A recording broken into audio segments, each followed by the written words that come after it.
The Caves of Steel by Isaac Asimov. 4. Introduction to a Family. It had been her name that had first made Elijah Baley really conscious of Jessie. He had met her at the section Christmas party back in '02, over a bowl of punch. He had just finished his schooling, just taken his first job with the city, just moved into the section. He was living in one of the bachelor alcoves of Common Room 122A. Not bad for a bachelor alcove. She was handing out the punch. "I'm Jessie," she said. "Jessie Novotny. I don't know you." "Baley," he said. "Lige Baley. I've just moved into the section." He took his glass of punch and smiled mechanically. She impressed him as a cheerful and friendly person, so he stayed near her. He was new, and it is a lonely feeling to be at a party where you find yourself watching people standing about in cliques of which you aren't a part. Later, when enough alcohol had trickled down throats, it might be better. Meanwhile, he remained at the punch bowl, watching the folks come and go and sipping thoughtfully. "I helped make the punch." The girl's voice broke in upon him. "I can guarantee it. Do you want more?" Baley realized his little glass was empty. He smiled and said, "Yes." The girl's face was oval and not precisely pretty, mostly because of a slightly over-large nose. Her dress was demure, and she wore her light brown hair in a series of ringlets over her forehead. She joined him in the next punch, and he felt better. "Jessie," he said, feeling the name with his tongue. "It's nice. Do you mind if I use it when I'm talking to you?" "Certainly, if you want to." "Do you know what it's short for?" "Jessica? You'll never guess." "I can't think of anything else." She laughed and said archly, "My full name is Jezebel." That was when his interest flared. He put his punch glass down and said intently, "No, really? Honestly, I'm not kidding. Jezebel. It's my real for true name on all my records. My parents liked the sound of it." She was quite proud of it, even though there was never a less likely Jezebel in the world. Baley said seriously, "My name is Elijah. You know, my full name, I mean." It didn't register with her. He said Elijah was Jezebel's great enemy. "He was?" "Why, sure, in the Bible." "Oh, I didn't know that. Now, isn't that funny? I hope that doesn't mean you'll have to be my enemy in real life." From the very beginning, there was no question of that. It was the coincidence of names at first that made her more than just a pleasant girl at the punch bowl. But afterward, he had grown to find her cheerful, tender-hearted, and finally, even pretty. He appreciated her cheerfulness particularly. His own sardonic view of life needed the antidote. But Jessie never seemed to mind his long, grave face. "Oh, goodness," she said. "What if you do look like an awful lemon? I know you're not really, and I guess if you were always grinning away like clockwork, the way I do, we'd just explode when we got together. You stay the way you are, Lige, and keep me from floating away." And she kept Lige Baley from sinking down. He applied for a small couple's apartment and got a contingent admission pending marriage. He showed it to her and said, "Will you fix it so I can get out of bachelor's, Jessie? I don't like it there." Maybe it wasn't the most romantic proposal in the world, but Jessie liked it. Baley could only remember one occasion on which Jessie's habitual cheer deserted her completely, and that, too, had involved her name. It was in their first year of marriage, and their baby had not yet come. In fact, it had been the very month in which Bentley was conceived. Their IQ rating, genetic values status, and his position in the department entitled him to 2 children, of which the first might be conceived during the first year.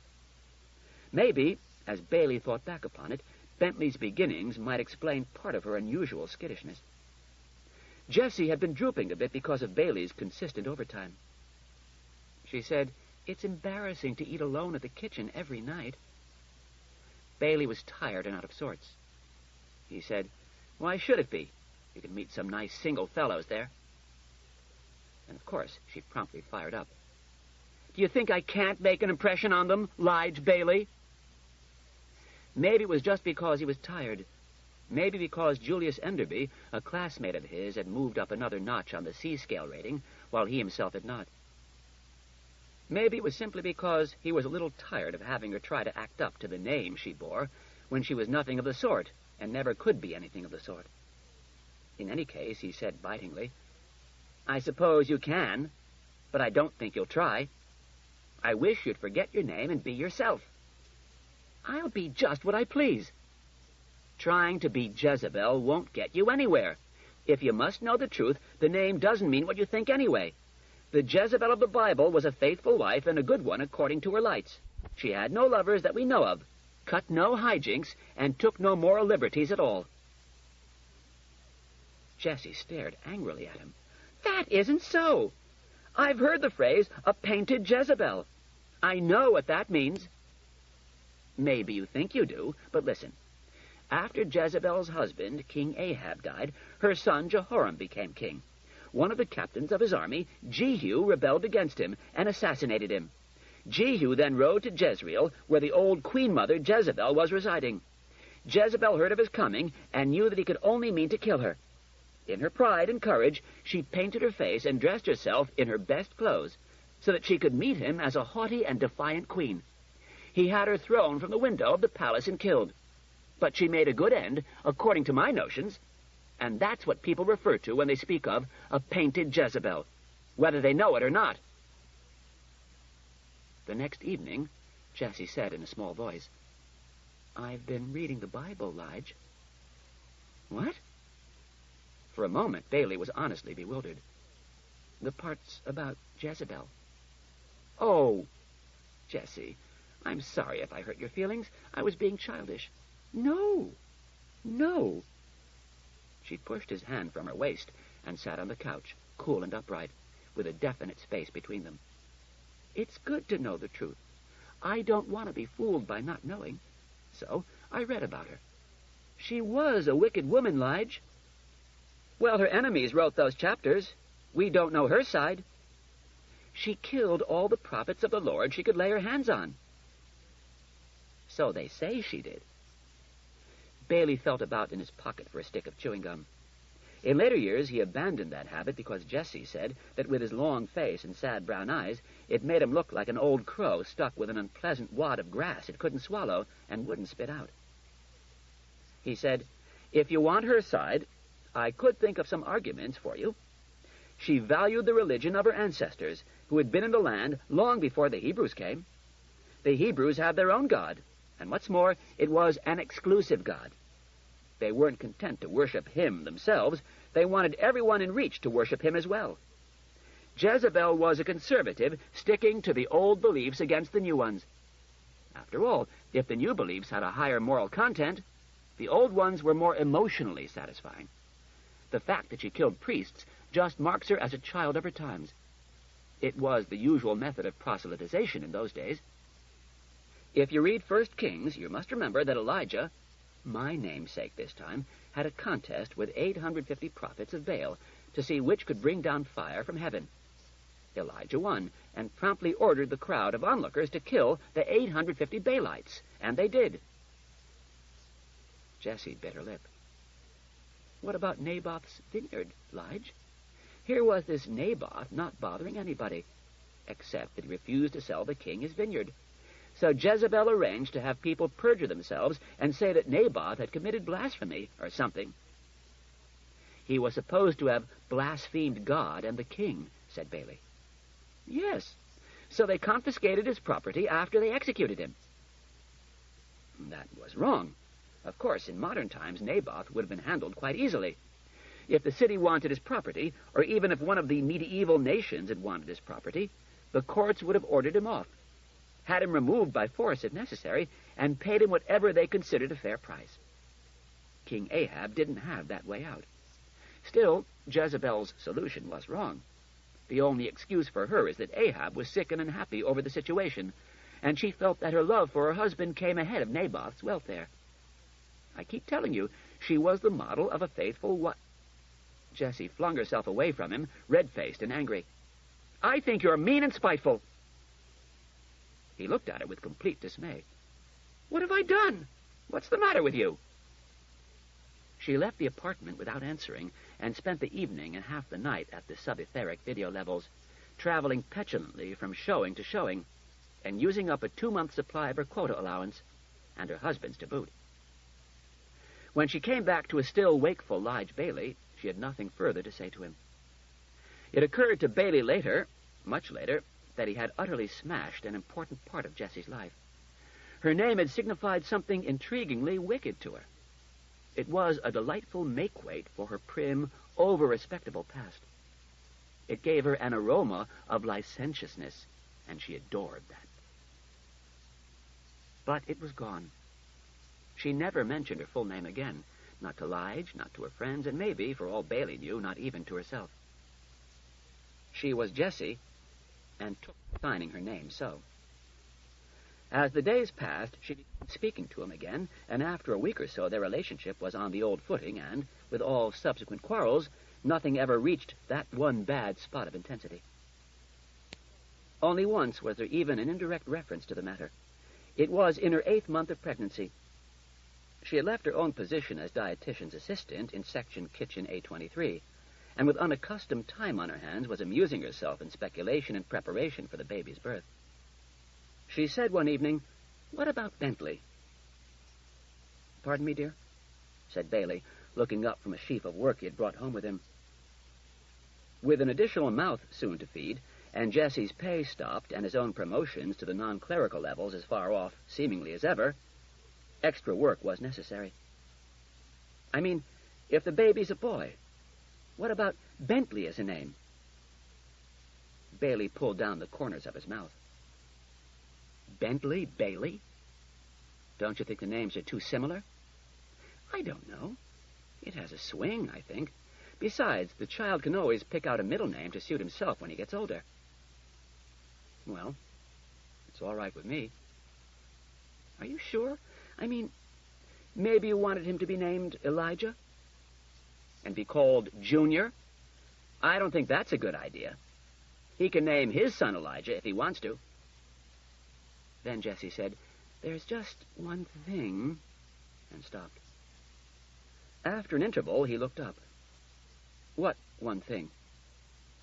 She did not quite meet his eye, but she said, forcefully enough, "Bentley isn't a Bible name, is it?" "No," said Baley. "I'm quite sure it isn't." "All right, then. I don't want any Bible names." And that was the only harking back that took place from that time to the day when Elijah Baley was coming home with robot Daniil Oliver, when he had been married for more than 18 years, and when his son Bentley Baley, middle name still unchosen, was past 16. Baley paused before the large double door on which there glowed in large letters, "Personal, Men." In smaller letters were written, "Subsections 1A, 1E." In still smaller letters, just above the key slit, it stated, "In case of loss of key, communicate at once with 27-101-51. A man inched past them, inserted an aluminum sliver into the key slit, and walked in. He closed the door behind him, making no attempt to hold it open for Baley. Had he done so, Baley would have been seriously offended. By strong custom, men disregarded one another's presence entirely, either within or just outside the personals.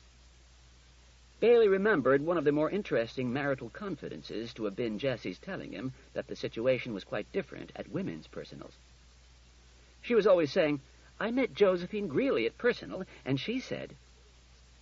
It was one of the penalties of civic advancement that when the Baleys were granted permission for the activation of the small washbowl in their bedroom, Jessie's social life suffered. Baley said, without completely masking his embarrassment, "Please wait out here, Daniil." "Do you intend washing?" asked our Daniil. Baley squirmed and thought, "Damned robot. If they were briefing him on everything under steel, why didn't they teach him manners? I'll be responsible if he ever says anything like this to anyone else." He said, "I'll shower. It gets crowded evenings. I'll lose time then. If I get it done now, we'll have the whole evening before us." Our Daniil's face maintained its repose. Is it part of the social custom that I wait outside? Baley's embarrassment deepened. Why need you go in for no purpose? Oh, I understand you. Yes, of course. Nevertheless, Elijah, my hands grow dirty too, and I will wash them. He indicated his palms, holding them out before him. They were pink and plump, with proper creases. They bore every mark of excellent and meticulous workmanship, and were as clean as need be. Baley said, We have a wash basin in the apartment, you know. He said it casually. Snobbery would be lost on a robot. Thank you for your kindness. On the whole, however, I think it would be preferable to make use of this place. If I am to live with you men of Earth, it is best that I adopt as many of your customs and attitudes as I can. Come on in, then. The bright cheerfulness of the interior was a sharp contrast to the busy utilitarianism of most of the rest of the city. But this time the effect was lost on Baley's consciousness. He whispered to Daniil, I'll take up to half an hour or so. Wait for me. He started away, then returned to add, And listen, don't walk to anybody and don't look at anybody. Not a word, not a glance. It's a custom. He looked hurriedly about to make certain that his own small conversation had not been noted, was not being met by shocked glances. Nobody, fortunately, was in the ante-corridor, and after all, it was only the ante-corridor. He hurried down it, feeling vaguely dirty, past the common chambers to the private stalls. It had been 5 years now since he had been awarded one, large enough to contain a shower, a small laundry, and other necessities. It even had a small projector that could be keyed in for the new films. A home away from home, he had joked, when it was first made available to him. But now he often wondered how he would bear the adjustment back to the more Spartan existence of the common chambers if his stall privileges were ever cancelled. He pressed the button that activated the laundry, and the smooth face of the meter lighted. Daniil was waiting patiently when Baley returned with a scrubbed body, clean underwear, a freshened shirt, and generally a feeling of greater comfort. No trouble? Baley asked, when they were well outside the door and able to talk. None at all, Elijah, said Daniil. Jessie was at the door, smiling nervously. Baley kissed her. Jessie, he mumbled, this is my new partner, Daniil Oliver. Jessie held out a hand, which Daniil took and released. She turned to her husband, then looked timidly at Daniil. She said, Won't you sit down, Mr. Oliver? I must talk to my husband on family matters. It'll take just a minute. I hope you won't mind. Her hand was on Baley's sleeve. He followed her into the next room. She said in a hurried whisper, You aren't hurt, are you? I've been so worried ever since the broadcast. What broadcast? It came through nearly an hour ago. About the riot at the shoe counter. They said 2 plainclothesmen stopped it. I knew you were coming home with a partner, and this was right in our subsection, and right when you were coming home, and I thought they were making it better than it was, and you were... Please, Jessie. You see, I'm perfectly all right. Jessie caught hold of herself with an effort. She said shakily, Your partner isn't from your division, is he? No, replied Baley miserably. He's a complete stranger. How do I treat him? Like anybody else. He's just my partner, that's all. He said it so unconvincingly that Jessie's quick eyes narrowed. What's wrong? Nothing. Come, let's go back into the living room. It'll begin to look queer. Lige Baley felt a little uncertain about the apartment now. Until this very moment, he had felt no qualms. In fact, he'd always been proud of it. It had 3 large rooms. The living room, for instance, was an ample 15 by 18. There was a closet in each room. One of the main ventilation ducts passed directly by. It meant a little rumbling noise on rare occasions, but on the other hand, assured first-rate temperature control and well-conditioned air. Nor was it too far from either personal, which was a prime convenience. But with the creature from worlds beyond space sitting in the midst of it, Baley was suddenly uncertain. The apartment seemed mean and cramped. Jessie said with a gaiety that was slightly synthetic, "Have you and Mr. Oliver eaten, Lige?" "As a matter of fact," said Baley quickly, "Daniil will not be eating with us. I'll eat, though." Jessie accepted the situation without trouble. With food supplies so narrowly controlled and rationing tighter than ever, it was good form to refuse another's hospitality. She said, "I hope you won't mind our eating, Mr. Oliver. Lige, Bentley, and I generally eat at the community kitchen. It's much more convenient, and there's more variety, you see. And just between you and me, bigger helpings, too. But then, Lige and I do have permission to eat in our apartment 3 times a week, if we want to. Lige is quite successful at the bureau, and we have very nice status. And I thought that just for this occasion, if you wanted to join us, we would have a little private feast of our own, though. I do think that people who overdo their privacy privileges are just a bit antisocial, you know." Our Daniil listened politely. Baley said, with an undercover, shushing wiggle of his fingers, "Jessie, I'm hungry." Our Daniil said, "Would I be breaking the custom, Mrs. Baley, if I addressed you by your given name?" "Why, no, of course not." Jessie folded a table out of the wall and plugged the plate warmer into the central depression on the tabletop. "You just go right ahead and call me Jessie, all you feel like. Daniil." She giggled. Baley felt savage. The situation was getting rapidly more uncomfortable. Jessie thought our Daniil a man. The thing would be someone to boast of and talk about in women's personal. He was good-looking, in a wooden way, too, and Jessie was pleased with his deference. Anyone could see that. Baley wondered about our Daniil's impression of Jessie. She hadn't changed much in 18 years, or at least not to Lige Baley. She was heavier, of course, and her figure had lost much of its youthful vigor. There were lines at the angles of the mouth and a trace of heaviness about her cheeks. Her hair was more conservatively styled and a dimmer brown than it had once been. But that's all beside the point, thought Baley, somberly. On the outer worlds, the women were tall and as slim and regal as the men. Or at least the book films had them so, and that must be the kind of woman our Daniil was used to. But our Daniil seemed quite unperturbed by Jessie's conversation, her appearance, or her appropriation of his name.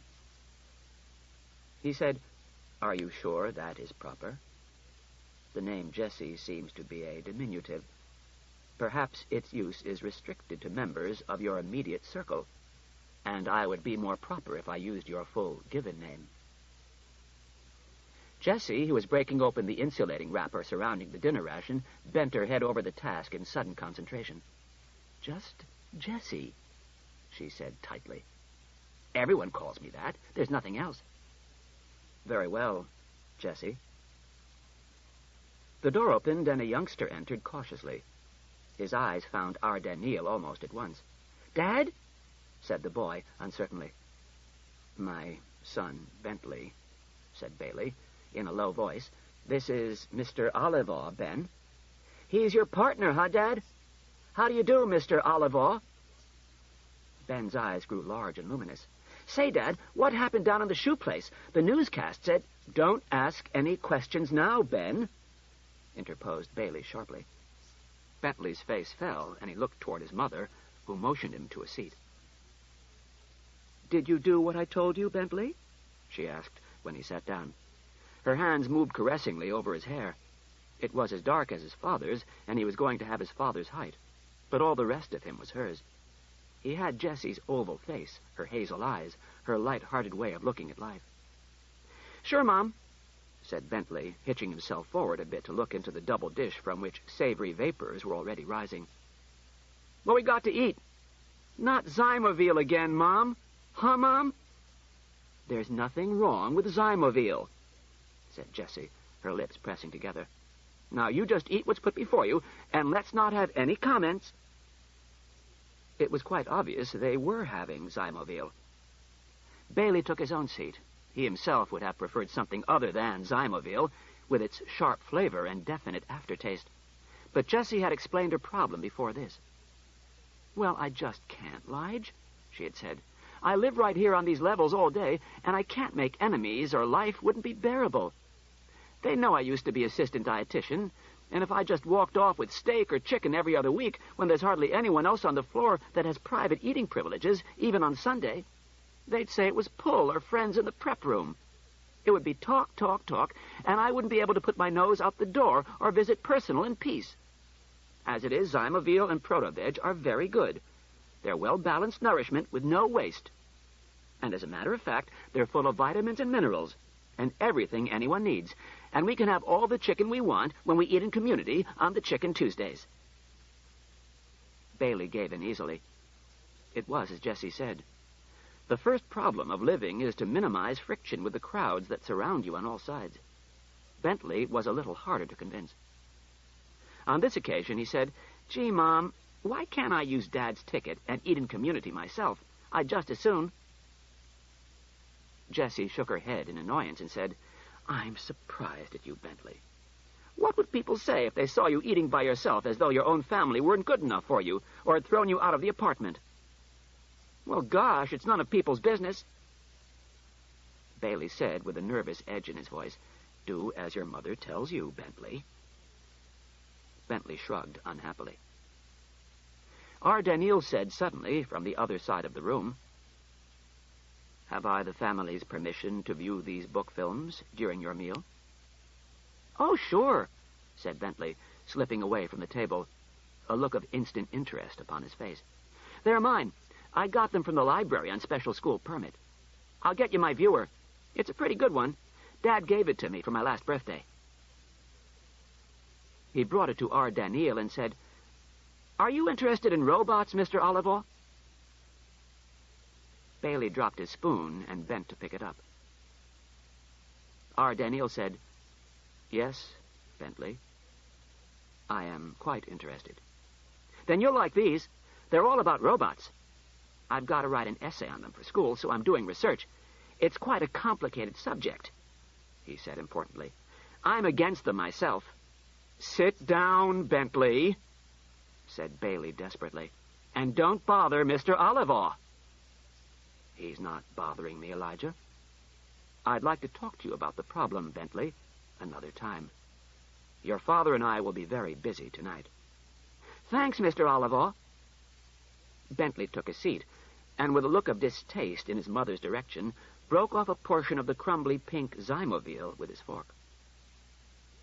Baley thought, busy tonight? Then, with a resounding shock, he remembered his job. He thought of a spacer lying dead in Spacetown and realized that for hours he had been so involved with his own dilemma that he had forgotten the cold fact of murder. 5. Analysis of a murder. Jessie said goodbye to them.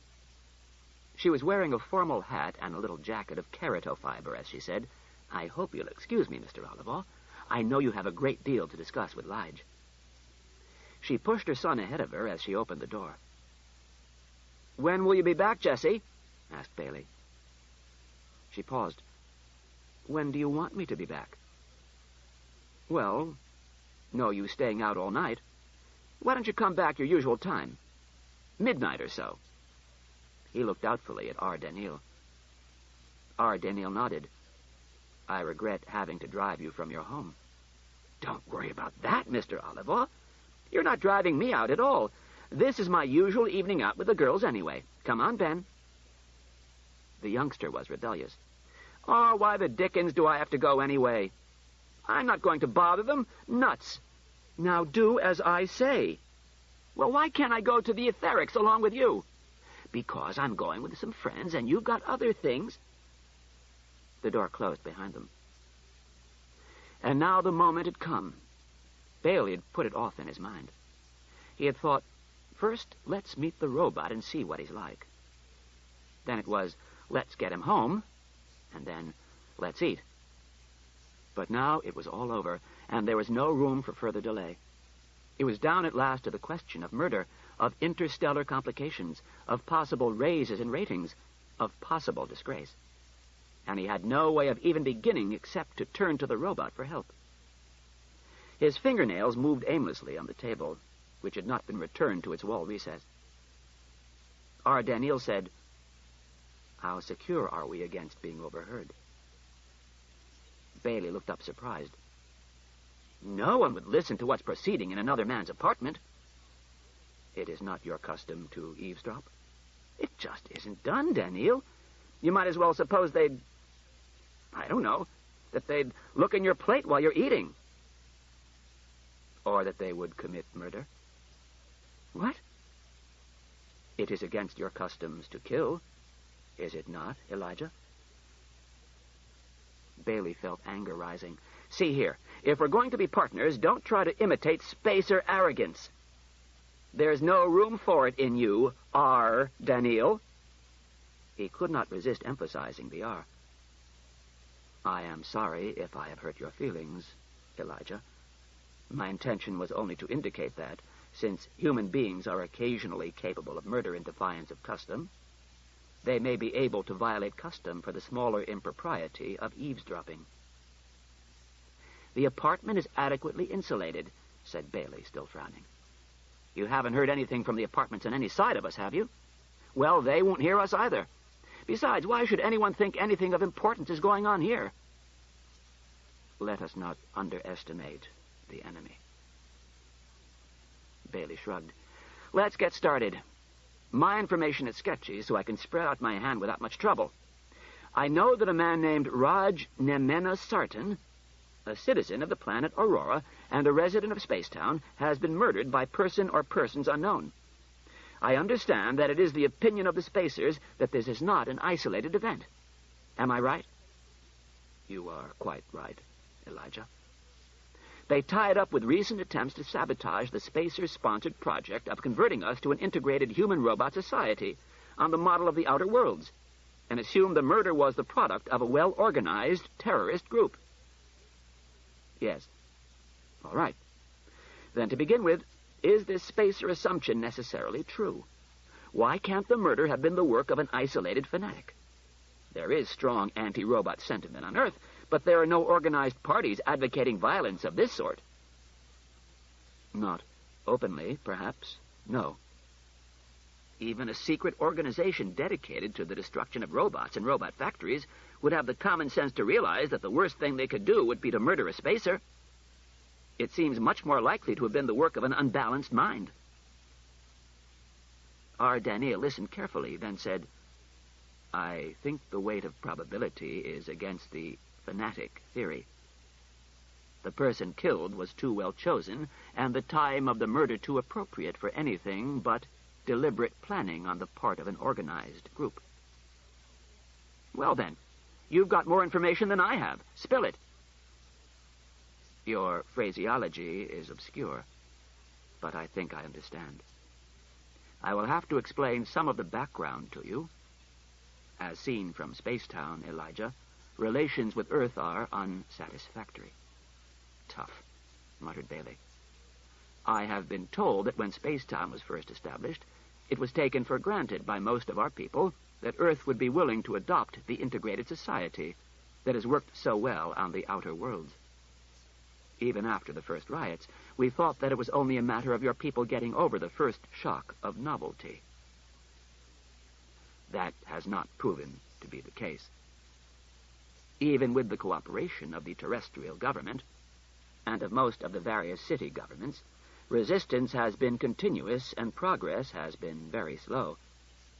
Naturally, this has been a matter of great concern to our people. Out of altruism, I suppose, said Baley. Not entirely, said Daniil, although it is good of you to attribute worthy motives to them. It is our common belief that a healthy and modernized Earth would be of great benefit to the whole galaxy. At least, it is the common belief among our people at Spacetown. I must admit that there are strong elements opposed to them on the Outer Worlds. What? Disagreements among the Spacers? Certainly. There are some who think that a modernized Earth will be a dangerous and an imperialistic Earth. This is particularly true among the populations of those older worlds, which are closer to Earth and have greater reason to remember the first few centuries of interstellar travel, when their worlds were controlled, politically and economically, by Earth. Baley sighed. Ancient history. Are they really worried? Are they still kicking at us for things that happened 1,000 years ago? Humans, said Ardenil, have their own peculiar makeup. They are not as reasonable in many ways as we robots, since their circuits are not as pre-planned. I am told this, too, has its advantages. Perhaps it may, said Baley dryly. You are in a better position to know, said Ardenil. In any case, continuing failure on Earth has strengthened the nationalist parties on the outer worlds. They say that it is obvious that Earthmen are different from spacers and cannot be fitted into the same traditions. They say that if we imposed robots on Earth by superior force, we would be loosing destruction on the galaxy. One thing they never forget, you see, is that Earth's population is 8 billions, while the total population of the 50 outer worlds combined is scarcely more than 5.5 billions. Our people here, particularly Dr. Sarton, he was a doctor? A doctor of sociology, specializing in robotics, and a very brilliant man. I see. Go on. As I said, Dr. Sarton and the others realized that Spacetown and all it meant would not exist much longer. If such sentiments on the outer worlds were allowed to grow by feeding on our continued failure. Dr. Sarton felt that the time had come to make a supreme effort to understand the psychology of the Earthman. It is easy to say that the Earth people are innately conservative and to speak tritely of the unchanging Earth and the inscrutable terrestrial mind. But that is only evading the problem. Dr. Sarton said it was ignorant speaking, and that we could not dismiss the Earthman with a proverb or a bromide. He said the spacers who were trying to remake Earth must abandon the isolation of Spacetown and mingle with Earthmen. They must live as they, think as they, be as they. Baley said, The spacers? Impossible. You are quite right, said Ardenil. Despite his views, Dr. Sarton himself could not have brought himself to enter any of the cities, and he knew it. He would have been unable to bear the hugeness and the crowds. Even if he had been forced inside at the point of a blaster, the externals would have weighed him down, so that he could never have penetrated the inner truths for which he sought. What about the way they're always worrying about disease? Demanded Baley. Don't forget that. I don't think there's one of them that would risk entering a city on that account alone. There is that, too. Disease in the earthly sense is unknown on the outer worlds, and the fear of the unknown is always morbid. Dr. Sarton appreciated all of this, but nevertheless, he insisted on the necessity of growing to know the Earthman and his way of life intimately. He seems to have worked himself into a corner. Not quite. The objections to entering the city hold for human spacers. Robot spacers are another thing entirely. Baley thought, I keep forgetting, damn it. Aloud, he said, Oh, yes, said Ardenil.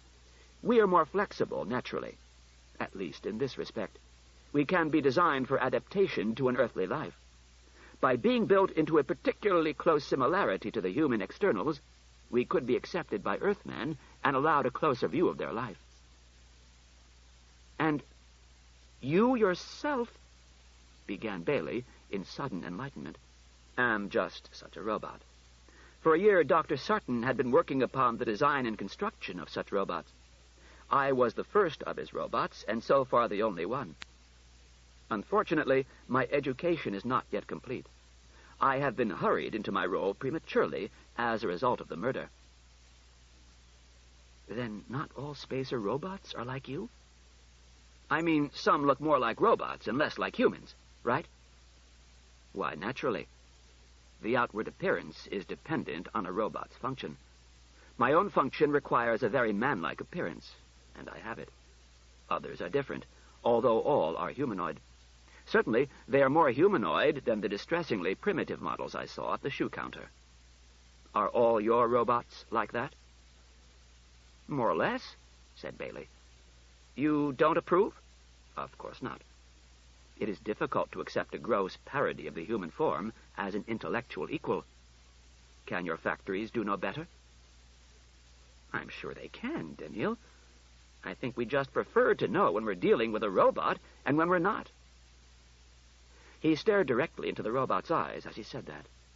They were bright and moist, as a human's would be, but it seemed to Baley that their gaze was steady and did not flicker slightly from point to point as a man's would. Our Daniil said, "I am hopeful that in time I will grow to understand that point of view." For a moment, Baley thought there was sarcasm in the sentence, then dismissed the possibility. "In any case," said our Daniil, "Dr. Sarton saw clearly the fact that it was a case for sci-fi." Sci-fi? What's that? Just the chemical symbols for the elements carbon and iron, Elijah. Carbon is the basis of human life, and iron of robot life. It becomes easy to speak of sci-fi when you wish to express a culture that combines the best of the two on an equal but parallel basis. Sci-fi. Do you write it with a hyphen, or how? No, Elijah. A diagonal line between the two is the accepted way. It symbolizes neither one nor the other, but a mixture of the two, without priority. Against his will, Baley found himself interested. Formal education on Earth included virtually no information on outer world history or sociology, after the Great Rebellion, that made them independent of the mother planet. The popular book-film romances, to be sure, had their stock outer world characters. The visiting tycoon, choleric and eccentric. The beautiful heiress, invariably smitten by the Earthman's charms and drowning disdain in love. The arrogant spacer rival, wicked and forever beaten. These were worthless pictures, since they denied even the most elementary and well-known truths. That spacers never entered cities, and spacer women virtually never visited Earth. For the first time in his life, Baley was stirred by an odd curiosity. What was spacer life really like? He brought his mind back to the issue at hand with something of an effort. He said, "I think I get what you're driving at. Your Dr. Sarton was attacking the problem of Earth's conversion to sci-fi from a new and promising angle. Our conservative groups, or medievalists, as they call themselves, were perturbed. They were afraid he might succeed. So they killed him. That's the motivation that makes it an organized plot, and not an isolated outrage, right?" "I would put it about like that, Elijah. Yes." Baley whistled thoughtfully under his breath. His long fingers tapped lightly against the table. Then he shook his head. "It won't wash. It won't wash at all." "Pardon me. I do not understand you." "I'm trying to get the picture. An Earthman walks into Spacetown, walks up to Dr. Sarton, blasts him, and walks out. I just don't see it. Surely the entrance to Spacetown is guarded." Our Daniil nodded. "I think it is safe to say that no Earthman can possibly have passed through the entrance illegally."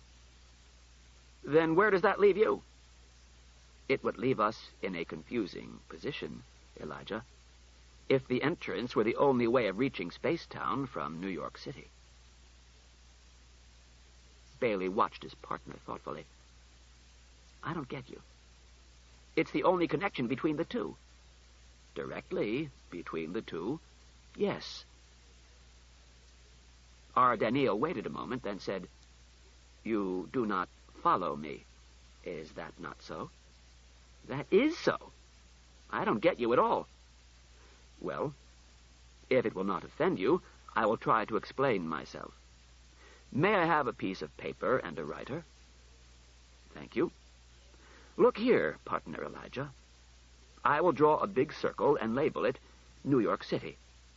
Now, tangent to it, I will draw a small circle and label it Spacetown. Here, where they touch, I draw an arrowhead and label it Barrier. Now, do you see no other connection?" Baley said, "Of course not. There is no other connection." "In a way," said the robot, "I am glad to hear you say this.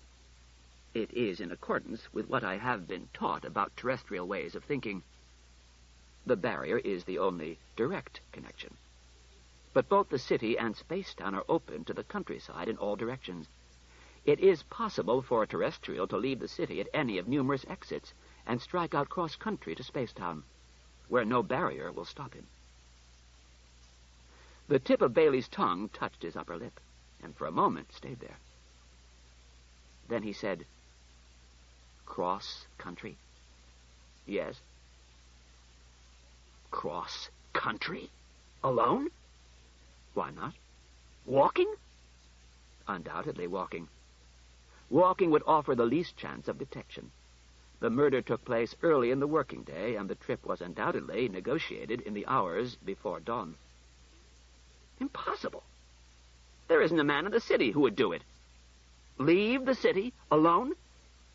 "Ordinarily, it would seem unlikely. Yes, we spacers know that. It is why we guard only the entrance. Even in the Great Riot, your people attacked only at the barrier that then protected the entrance. Not one left the city." "Well, then?" "But now we are dealing with an unusual situation. It is not the blind attack of a mob following the line of least resistance, but the organized attempt of a small group to strike, deliberately, at the unguarded point. It explains why, as you say, a terrestrial could enter Spacetown, walk up to his victim, kill him, and walk away. The man attacked through a complete blind spot on our part." Baley shook his head. "It's too unlikely. Have your people done anything to check that theory?" "Yes, we have. Your commissioner of police was present almost at the time of the murder." "I know. He told me so." "That, Elijah, is another example of the timeliness of the murder. Your commissioner has cooperated with Dr. Sarton in the past, and he was the Earthman with whom Dr. Sarton planned to make initial arrangements concerning the infiltration of your city by ours, such as myself. The appointment for that morning was to concern that. The murder, of course, stopped those plans, at least temporarily, and the fact that it happened when your own commissioner of police was actually within Spacetown made the entire situation more difficult and embarrassing for Earth, and for our own people, too.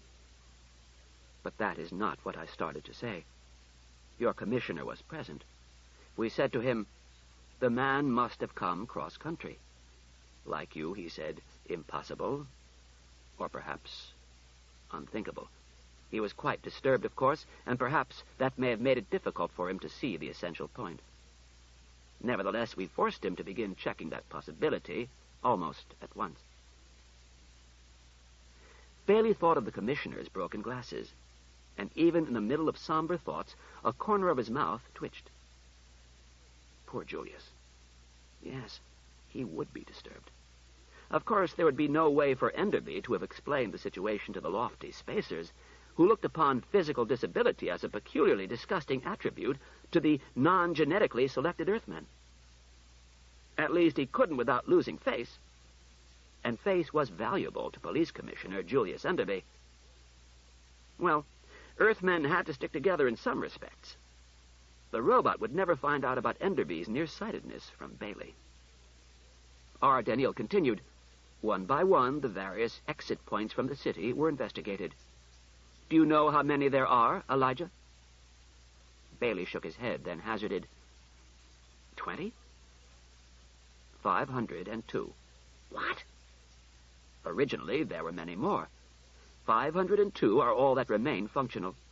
Your city represents a slow growth, Elijah. It was once open to the sky, and people crossed from city to country freely. Of course, I know that. Well, when it was first enclosed, there were many exits left. 502 still remain. The rest are built over or blocked up. We are not counting, of course, the entrance points for air freight. Well, what of the exit points? It was hopeless. They are unguarded. We could find no official who was in charge or who considered them under his jurisdiction. It seemed as though no one even knew they existed. A man could have walked out of any of them at any time and returned at will.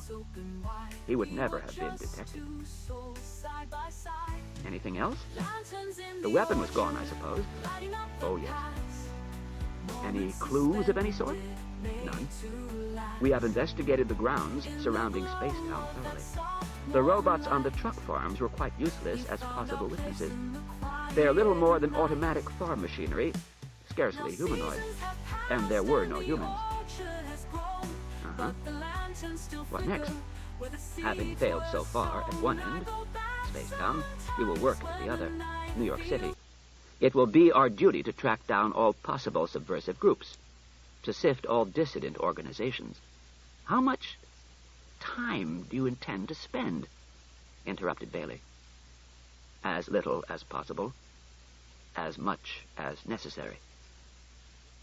Well, said Baley thoughtfully, I wish you had another partner in this mess.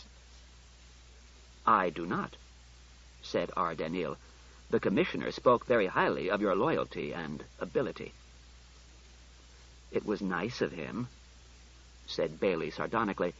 He thought, poor Julius, I'm on his conscience and he tries hard. We didn't rely entirely on him, said R. Daniel. We checked your records. You have expressed yourself openly against the use of robots in your department. Oh? Do you object? Not at all. Your opinions are obviously your own. But it made it necessary for us to check your psychological profile very closely. We know that, although you dislike ours intensely, you will work with one, if you conceive it to be your duty. You have an extraordinarily high loyalty aptitude and a respect for legitimate authority. It is what we need. Commissioner Enderby judged you well. You have no personal resentment toward my anti-robot sentiments? R. Daniel said, if they do not prevent you from working with me and helping me do what is required of me, how can they matter? Baley felt stopped. He said belligerently, well then, if I pass the test, how about you? What makes you a detective? I do not understand you. You were designed as an information-gathering machine, a man imitation to record the facts of human life for the spacers. That is a good beginning for an investigator, is it not? To be an information-gathering machine?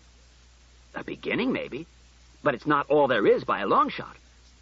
To be sure, there has been a final adjustment of my circuits. I'd be curious to hear the details of that, Daniel. That is easy enough. A particularly strong drive has been inserted into my motivation banks. A desire for justice. Justice! Cried Baley. The irony faded from his face and was replaced by a look of the most earnest distrust. But R. Daniel turned swiftly in his chair and stared at the door. Someone is out there. Someone was. The door opened and Jessie, pale and thin-lipped, walked in. Baley was startled. Why, Jessie, is anything wrong? She stood there, eyes not meeting his. I'm sorry. I had to... Her voice trailed off. Where's Bentley? He's to stay the night in the youth hall. Baley said, why? I didn't tell you to do that.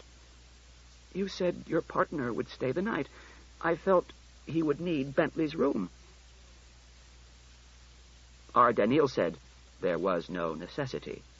Jessie? Jessie lifted her eyes to R. Daniel's face, staring at it earnestly.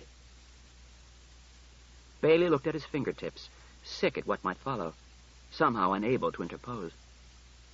The momentary silence pressed thickly on his eardrums, and then, far away, as though through folds of plastex, he heard his wife say, I think you are a robot, Daniel. And R. Daniel replied in a voice as calm as ever, I am. 6. Whispers in a bedroom. On the uppermost levels of some of the wealthiest subsections of the city are the natural solariums, where a partition of quartz with a movable metal shield excludes the air but lets in the sunlight. There the wives and daughters of the city's highest administrators and executives may tan themselves. There a unique thing happens every evening. Night falls. In the rest of the city, including the UV solariums, where the millions in strict sequence of allotted time may occasionally expose themselves to the artificial wavelengths of arc lights. They're only the arbitrary cycles of hours. The business of the city might easily continue in 3 8-hour or 4 6-hour shifts by day and night alike. Light and work could easily proceed endlessly. There are always civic reformers who periodically suggest such a thing in the interest of economy and efficiency. The notion is never accepted. Much of the earlier habits of earthly society have been given up in the interest of that same economy and efficiency. Space, privacy, even much of free will. They are the products of civilization, however, and not more than 10,000 years old. The adjustment of sleep to night, however, is as old as man. 1,000,000 years. The habit is not easy to give up. Although the evening is unseen, apartment lights dim as the hours of darkness pass and the city's pulse sinks. Though no one can tell noon from midnight by any cosmic phenomenon along the enclosed avenues of the city, mankind follows the mute partitionings of the hour hand. The expressway is empty. The noise of life sinks.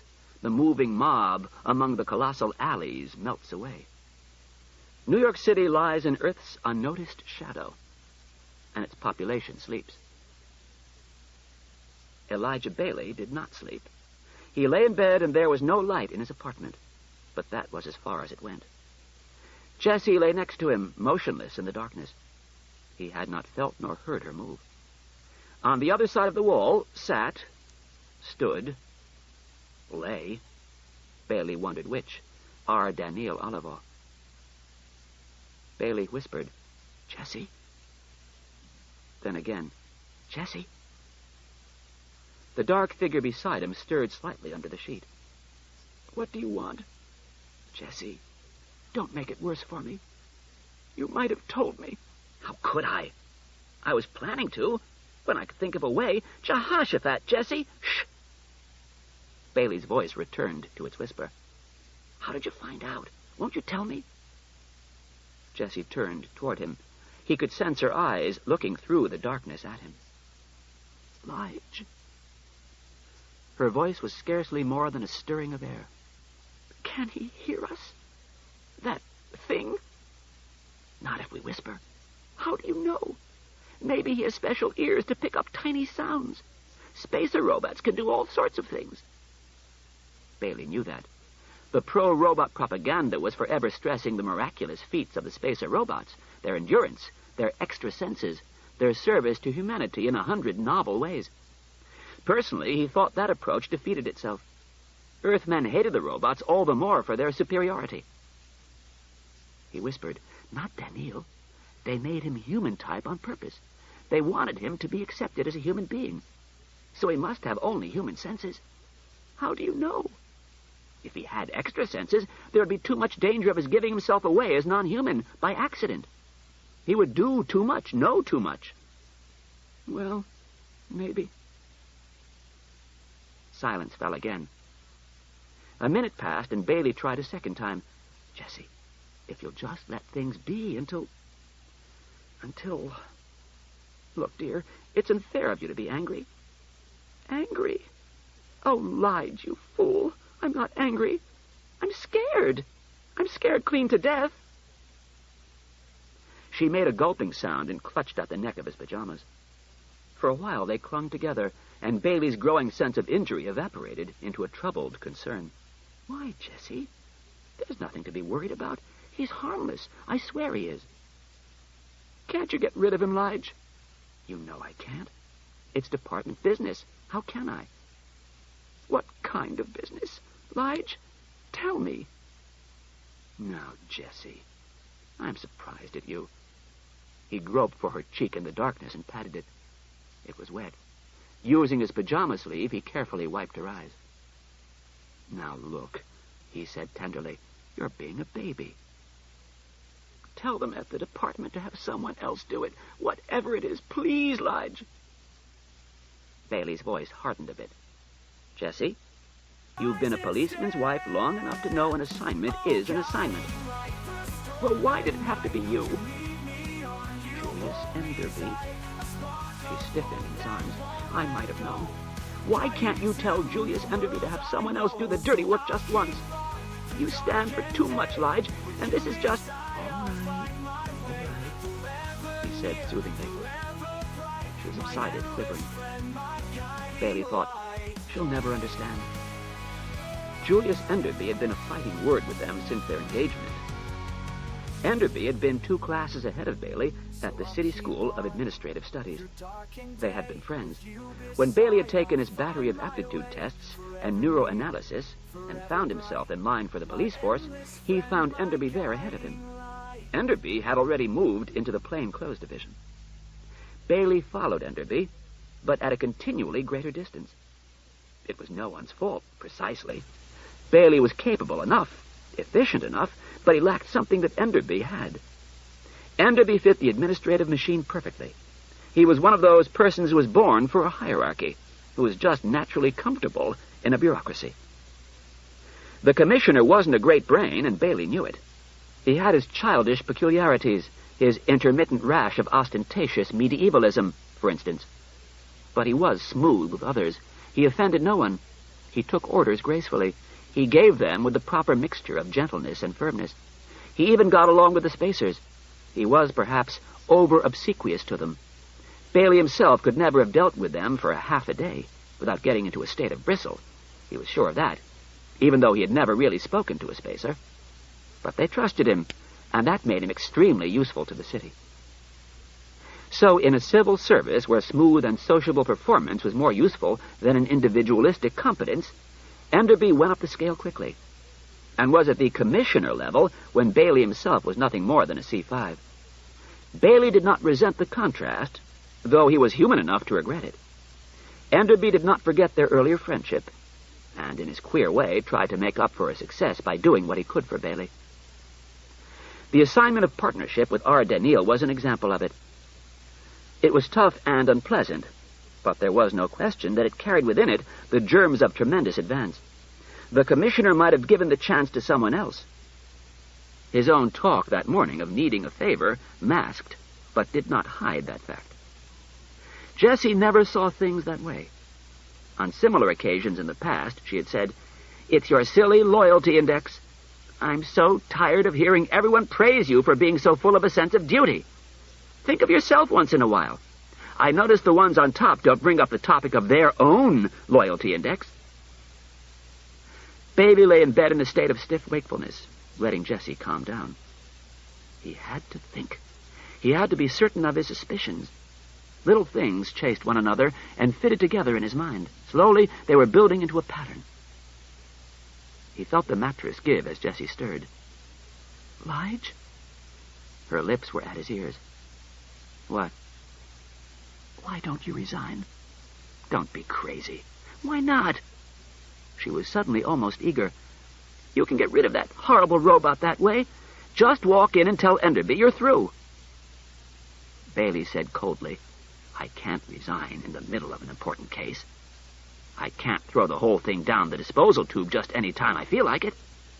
A trick like that means declassification for cause." "Even so, you can work your way up again. You can do it, Lige. There are a dozen places where you'd fit into service." "Civil service doesn't take men who are declassified for cause. Manual labor is the only thing I can do. The only thing you could do. Bentley would lose all inherited status. For God's sake, Jessie, you don't know what it's like." "I've read about it. I'm not afraid of it," she mumbled. "You're crazy. You're plain crazy."